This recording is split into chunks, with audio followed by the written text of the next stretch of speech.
और गोरखपुर में सीएम योगी आदित्यनाथ हैं। हनुमान प्रसाद पोद्दार जी की जयंती पर आयोजित कार्यक्रम में वो इस वक्त मंच से संबोधित कर रहे हैं। संयुक्त मंत्री रसेंद्र पोगला जी, न्यासीगण श्री प्रमोद माता नेहलिया जी, विष्णु अजीत सरिया जी, हनुमान प्रसाद पोद्दार स्मारक समिति से जुड़े हुए सभी पदाधिकारीगण, उपस्थित सभी श्रद्धालुजन, आज सरदेव भाई जी की 131वीं पावन जयंती है।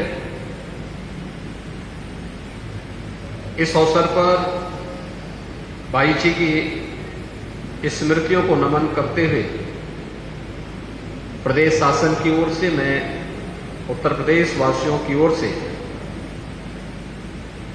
मां भारती के ऐसे सपूत को, जिनका और संपूर्ण जीवन भारत और भारतीयता के लिए, भक्ति, वैराग्य और भारत की आध्यात्मिक साधना के लिए समर्पित हुआ था, उनके से चरणों में विनम्र श्रद्धांजलि अर्पित करता हूं।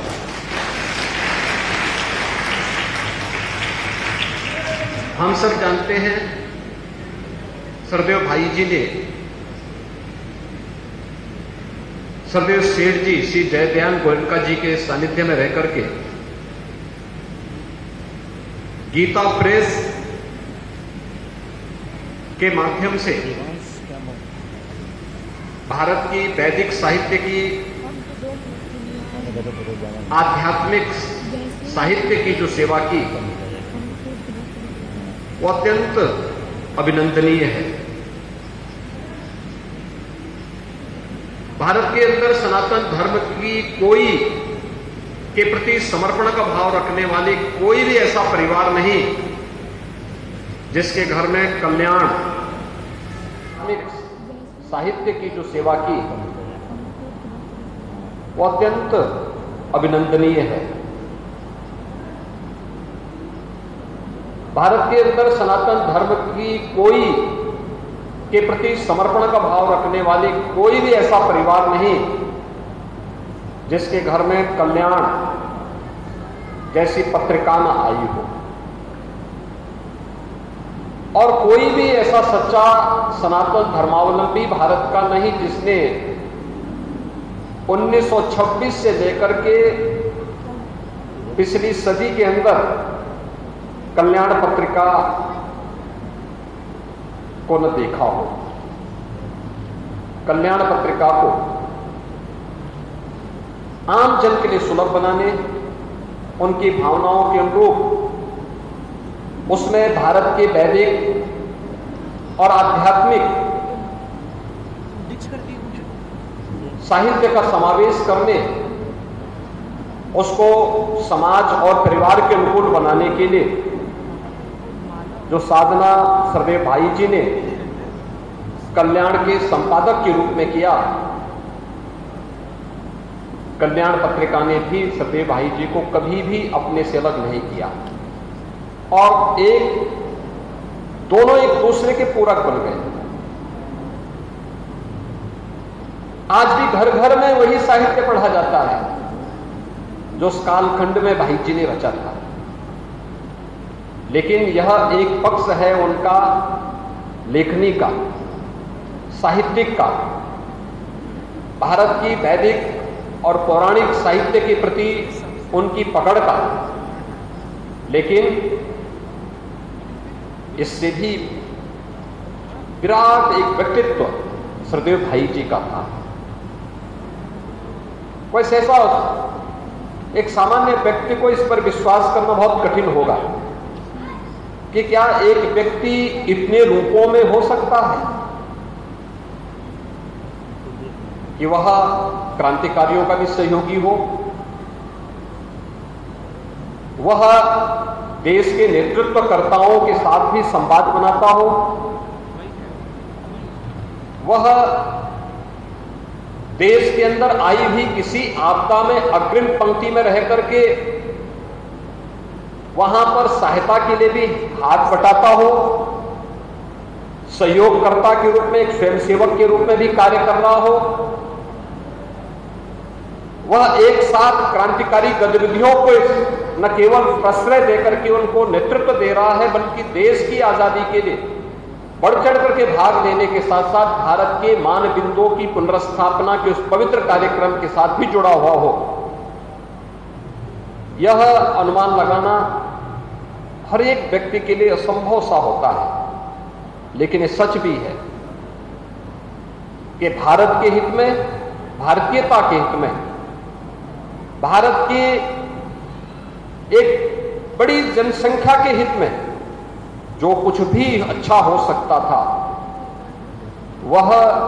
उस कालखंड में सरदेव भाई जी ने अपने जीवन का ध्येय बना करके उन कार्यों के लिए सदैव समर्पण भाव के साथ कार्य किया और बिना किसी की परवाह के बगैर किया। संबंध सबसे हैं, संवाद भी सबसे है, लेकिन संबंध और संवाद से भी बढ़ करके व्यवहारिक जीवन में देश हित में क्या हो सकता है, यह उनके लिए अत्यंत महत्वपूर्ण था। सनातन धर्म के हित में क्या हो सकता है, जो सनातन धर्म के हित में होगा, जो देश के हित में होगा, वही हम करेंगे। इसके अलावा हमारे किसी प्रकार के संबंध और संवाद का कोई मायने नहीं। और इसको उन्होंने जीवन पर्यंत निभाया। कौन नहीं जानता है,